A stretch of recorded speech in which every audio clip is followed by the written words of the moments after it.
A nombre de Leo Zuckerman, titular de este espacio, muy buenas noches. La reforma educativa ha estado muy presente en las primeras planas de los periódicos en días recientes por buenas y malas razones.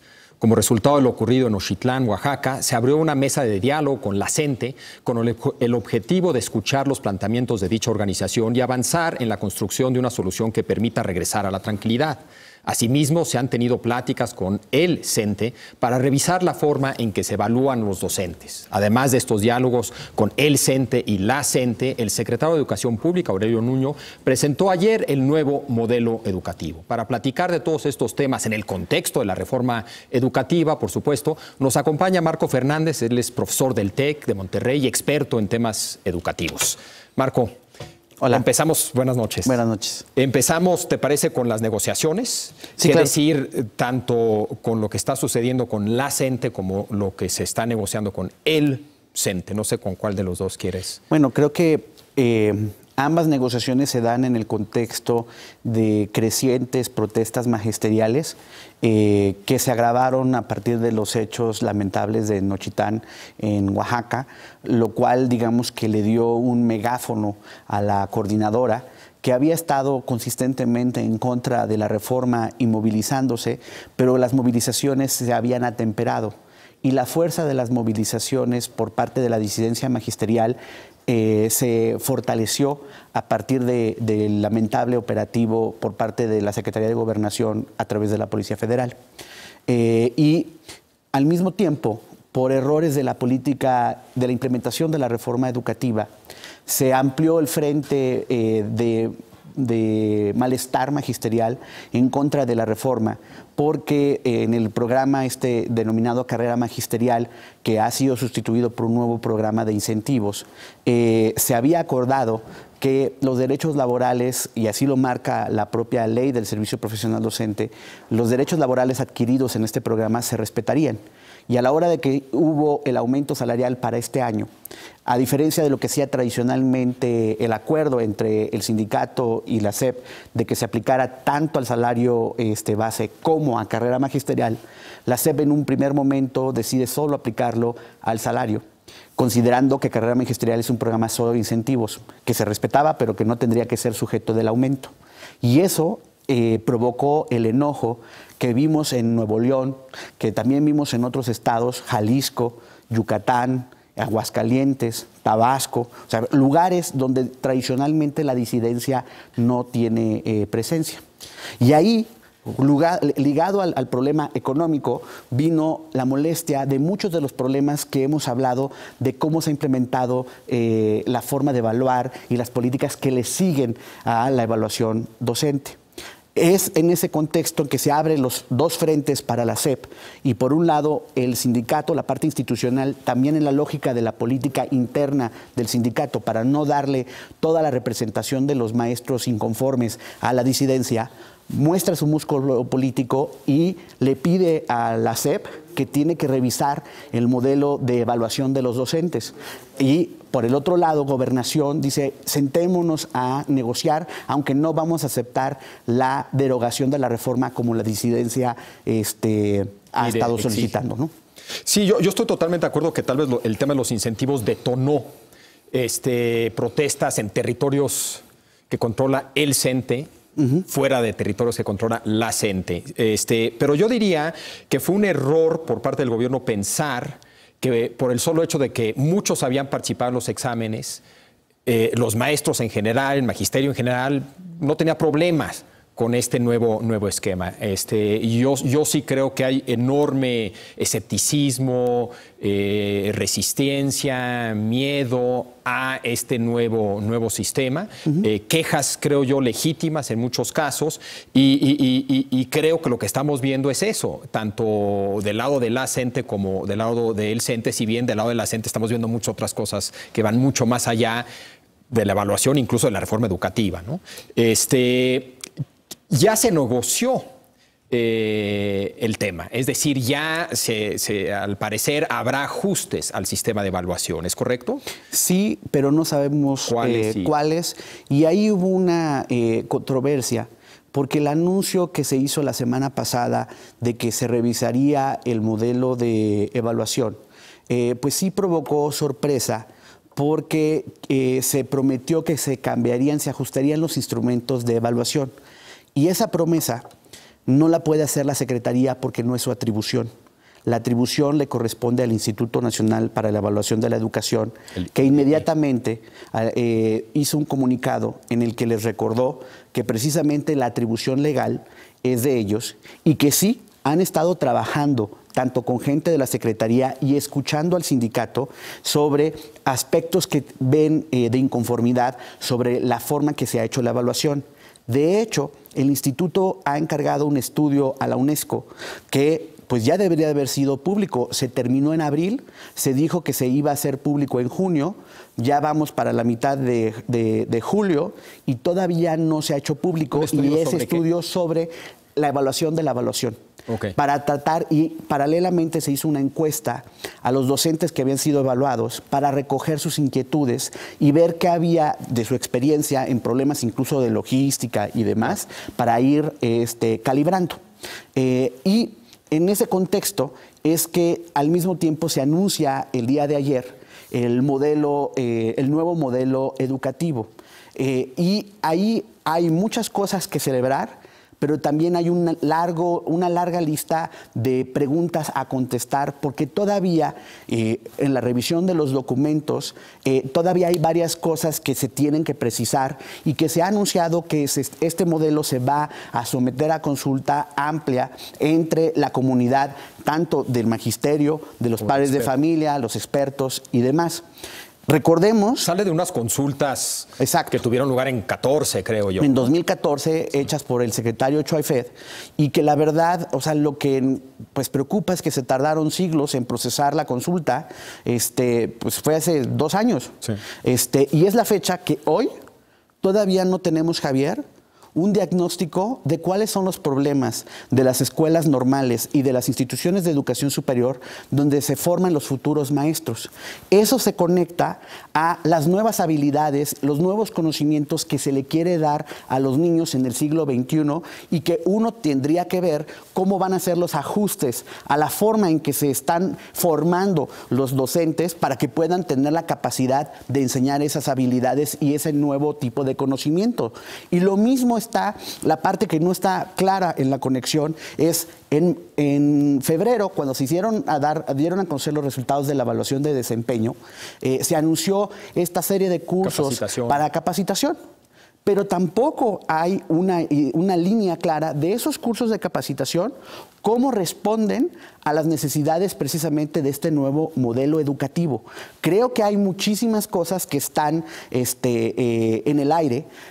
Al mismo tiempo se habla de la necesidad de mejorar, por ejemplo, las condiciones estructurales en las que se lleva la educación, la infraestructura, por ejemplo.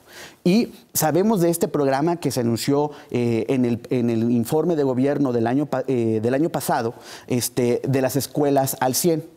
Hemos visto el avance y todavía pues falta muchísimo por realmente mejorar la parte de la infraestructura educativa. Y ahí uno de los problemas tiene que ver con el papel de los gobernadores, de los gobiernos estatales para asumir sus responsabilidades educativas de forma correcta. Y ese punto es la constante que mina también la forma en que se implementa la reforma educativa. Ellos son, de acuerdo a la ley, quienes tienen que dar las tutorías a los docentes, sobre todo a los docentes de nuevo ingreso, que van a ser evaluados al final de año, porque si no pasan esa evaluación, Javier, a estos sí se les tiene que mostrar la puerta. Pero la ley les dijo que habría que tener una capacitación, una tutoría, que los gobiernos estatales no han cumplido y que ayer, cuando en el nuevo modelo educativo se habla de una nueva gobernanza y que van a definirse claramente las responsabilidades de gobierno sobre los sistemas educativos, la verdad, no hubo espacio para la autocrítica, y decidir las cosas como son. La contraparte en los estados, lamentablemente en muchas ocasiones, no está cumpliendo su responsabilidad jurídica en materia educativa. Sí, no, pues un chorro de temas aquí. Creo que queda claro que más allá de lo que diga textualmente la reforma educativa, la estrategia de implementación, la dimensión política del proceso de implementación, en fin, han generado una serie de problemas que probablemente requiera una revisión mínimamente de la estrategia de implementación y tal vez de algunos aspectos de la reforma, no sé. Se presenta este nuevo modelo educativo 2 años tarde, más o menos. Personalmente, reconociendo su importancia, creo que es lo menos importante dentro de lo importante. Es decir, para mí se ha dicho una y otra vez que la parte administrativa laboral, que la reforma educativa no era en el fondo una reforma educativa, una mera reforma administrativa laboral. Para mí eso es fundamental. Si el objetivo es la calidad de la educación, en el centro de cualquier esquema de calidad de educación está el maestro. Y las herramientas, las palancas que tienes para elevar la calidad de los maestros, en buena medida, no todas, ¿no? En buena medida son laborales y administrativas. Cómo accede a una plaza, cómo lo capacitas, cómo lo formas, cómo lo capacitas, los incentivos salariales, etc. O sea, la parte administrativa y laboral es creo yo, clave para elevar la calidad de la educación. Entonces, creo que es incorrecto. Eso no significa que estoy totalmente de acuerdo tanto con las medidas como con la forma en que se están implementando, pero sí creo que esa parte es fundamental. Si yo pienso en un artesano y sus herramientas, veamos el modelo educativo como herramientas y el artesano como algo que maneja la parte administrativa laboral.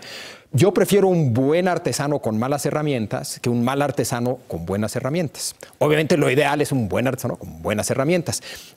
Yo sí creo que la parte laboral administrativa es fundamental. Sí. Eso no significa que no sea importante el nuevo modelo educativo. Claro que es importante, pero necesitas ambas.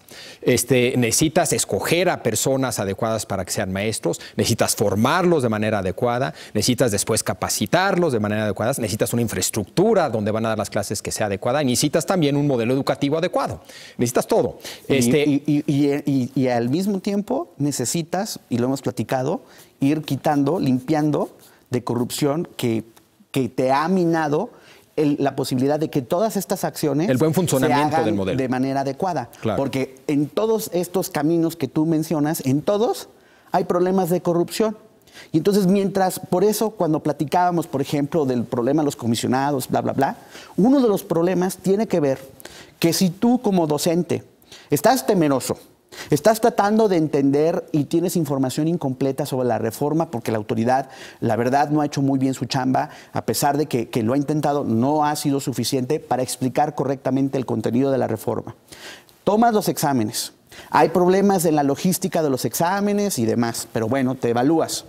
Te dan un informe individual de tu evaluación que no es claro, sobre todo en educación básica, yo los he visto, y la verdad es difícil entender cuáles son los resultados en términos de qué es en lo que sales mal, qué es lo que necesitas para capacitarte. Y ese informe es fundamental porque hay asesores técnico-pedagógicos que se supone que en teoría tienen que ayudarle al maestro a seleccionar de los chorrocientos cursos, bueno, 500 cursos que se anunciaron en febrero, cuáles son los que necesitas dado los resultados de tu evaluación, y estás en todo ese proceso cuando de repente se anuncia también el programa de Escuelas al Centro y que va a haber unos subdirectores administrativos y como está la presión de los comisionados de la denuncia sobre los mismos, la autoridad hace, los meto como subdirectores administrativos, violando la ley, porque esas plazas se tienen que concursar, pero además mermando a los ojos de los que están en todo este proceso la legitimidad sobre la reforma. ¿Tú quieres pensar que en verdad el mérito va a ser la forma de promocionarte en el escalafón magisterial? Y de repente llegan unos que solo por sus conectes sindicales, por sus conectes grillescos, los hacen subdirectores. Eso termina por minar la credibilidad a los ojos del magisterio, que tiene todas las dudas, que no tiene información completa sobre el contenido y demás, sobre el avance de la misma. Y ahora la autoridad tiene que mostrar a la hora que está implementando este nuevo modelo, un espacio sano de la autocrítica para ir corrigiendo estas cosas y poder mejorar sustantivamente la forma en que se implementa la reforma. Y en ese sentido, tienes toda la razón, coincido contigo, en que es falaz decir, es que solamente era una reforma laboral. No, el contenido educativo parte precisamente o pasa por problemas que hay hoy en la forma en que las relaciones laborales ocurren al interior del sistema educativo y que se tienen que corregir para poder dar equidad educativa con calidad. Sí, no, sí, se ve un reto no menor. Qué bueno que se presenta ya el nuevo modelo educativo. Yo creo que es correcto que se revise el proceso de evaluación y se mejore si se puede, y que esto se haga en diálogo con los propios maestros. En fin, insisto, hay cosas que están pasando que yo digo qué bien que estén pasando, hay cosas que están pasando que digo, híjole, no me convencen tanto. Lo que sí me queda claro es que conforme se acerca 2018, todo esto se va a complicar aún más, por razones totalmente ajenas, tristemente, a la reforma educativa y la importancia de la reforma educativa. Yo creo que en ese sentido, el reto es, por supuesto, hay que ir mejorando muchos de los aspectos de su funcionamiento. No olvidar el propósito primario que tiene esta reforma, que es de mejores oportunidades con calidad educativa para los niños y los jóvenes, y proteger el avance de esta reforma para que trascienda el gobierno independientemente del partido en el que sea. Claro. Porque el problema que tenemos, Javier, es que vamos arrastrando un lastre de mala calidad educativa, con muchos problemas de corrupción, con muchos problemas de inequidad en oportunidades educativas, y si no defendemos instrumentos que vayan corrigiendo esto y la tentación de politizarlo inevitablemente hacia el 2018, vamos a volver a hablar en unos años de que el problema persiste y que cuando están hablando de otros temas como tienen aquí en la mesa, de la falta de competitividad del país, de los problemas para crecer y demás, uno de los orígenes tiene que ver con la calidad de la fuerza laboral, que su fundamento es la calidad de la educación que recibieron en las escuelas. Bueno, Marco, pues muchísimas gracias. Veremos cómo evoluciona todo esto, pero muchas gracias.